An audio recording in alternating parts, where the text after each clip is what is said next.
This is a toy spot on Spiderman Classics Spiderman Buzzing Beetle. Yes, another Spider-Man review. I apologize for all the people that do not like Spider-Man. I know I've done quite a lot of Spider-Man between the Classics, the Legends, and the Spectacular Spider-Man line. I am coming to an end. The end is in sight, folks. So for those who aren't big fans of Spider-Man, I'll probably keep the other figures later on, and I won't subject you guys to watching many of those anymore. But for the Spider-Man fans that are watching these videos, there are more to come. I might just take a bit of a break in between doing other stuff. But if we have a look at the Buzzing Beetle, this is by far the heaviest Spider-Man Classics, if not one of the heaviest figures I own.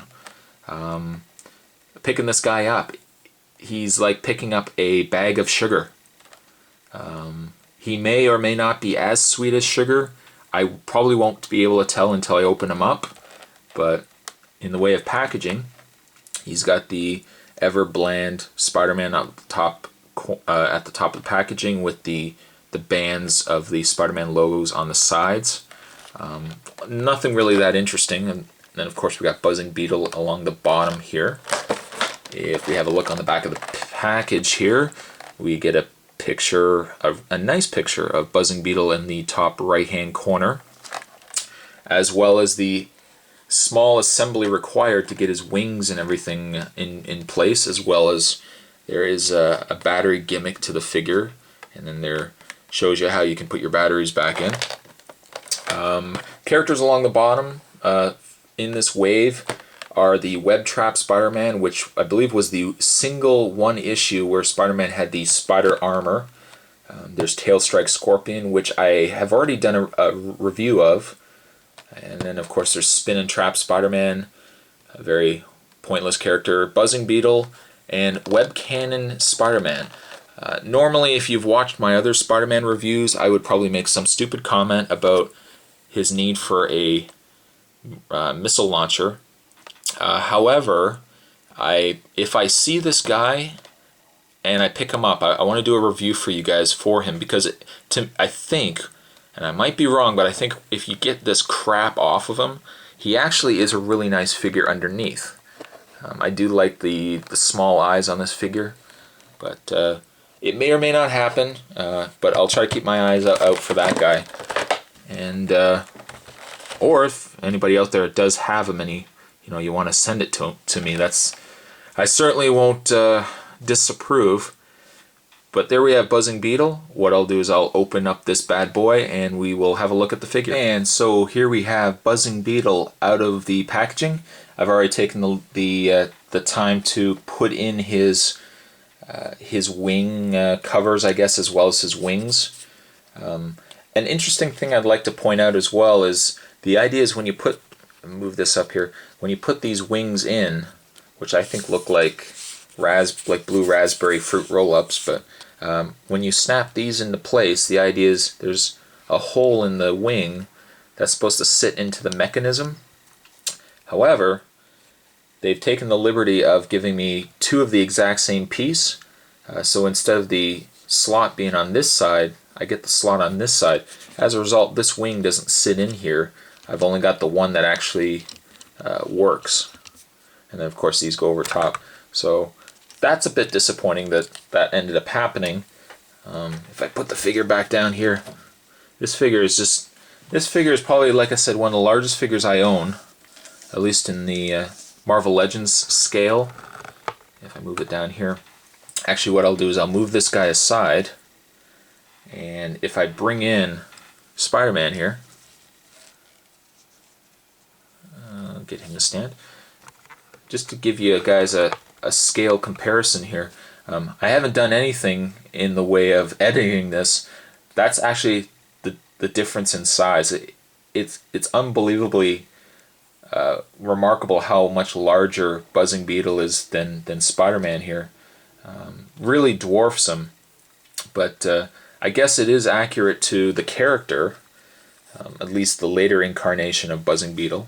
So if we put Spider-Man aside here, and we look back at the figure here, In the way of accessories, he comes with the 2 sets of wings, the main wings and then the covers here, and, which I've already, like I said, assembled.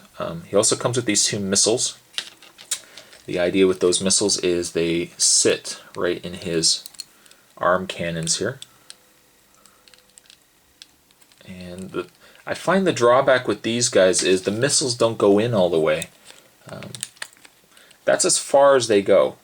It would have been nice if the missile actually went to here, because now you've got all this extra crap sticking out. But I mean, the missiles do work.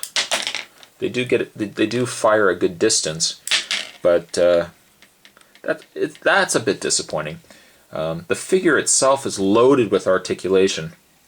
He has articulation, of course, in his head, articulation in the shoulders, even though he's got a shoulder pad that kind of limits his arm movement, but he's got articulation in his arm can swivel.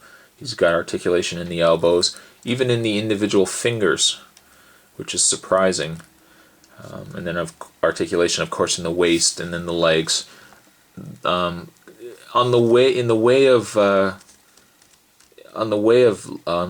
bad marks.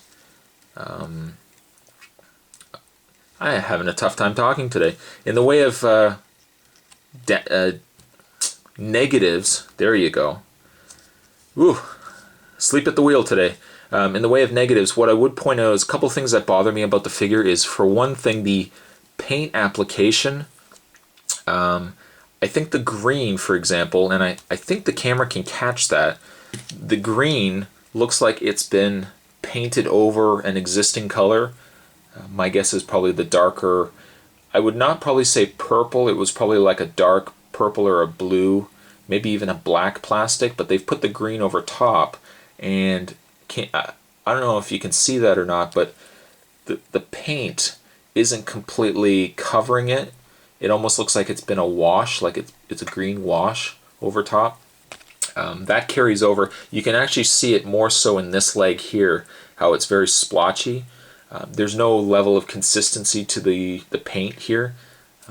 So I mean, it gets low numbers for that. The other negative point I have about the figure is that it apparently has 2 gimmicks. One gimmick is the fact that it has a light up face, and the other gimmick is the fact that these wings move. With the wing movement, all you have to do is crank this up, like so, and there's a little button on the side of the figure. Now, don't blink because you might miss it. That's it. That's all he does, is that. I was thinking when I first opened him up and I was looking at the gimmick, I thought you would turn it and the wings would kind of do a slower motion, but instead it basically just zips through the charged wind, and you get this quick thing going on. And like I said, you don't even get it on the other wing, but I'll do it again so you can get a front view of it. There we go. Very disappointing in that. I don't think they make reference that the battery can be replaced. I don't think either the battery's dead on mine or there's no batteries in it. I haven't checked it, but the eyes or the face do not light up in this figure. Not that I would really play with it all that much, but it would have been nice if the figure actually had that working. And like I said, I'll check the battery, see if it's maybe needs to be changed. If it does need to be changed, maybe I'll redo this video or do an update or something to it. But all in all, it's a mediocre figure. It's got a lot of articulation, but I would say it's not a figure you necessarily need to get. Certainly our good friend Spider-Man here has a hell of a lot more villains to choose from. That this guy probably is the furthest on my list. But for what it's worth, there you have a toy spot on Spiderman Classics Buzzing Beetle, and I will catch you guys later. Bye.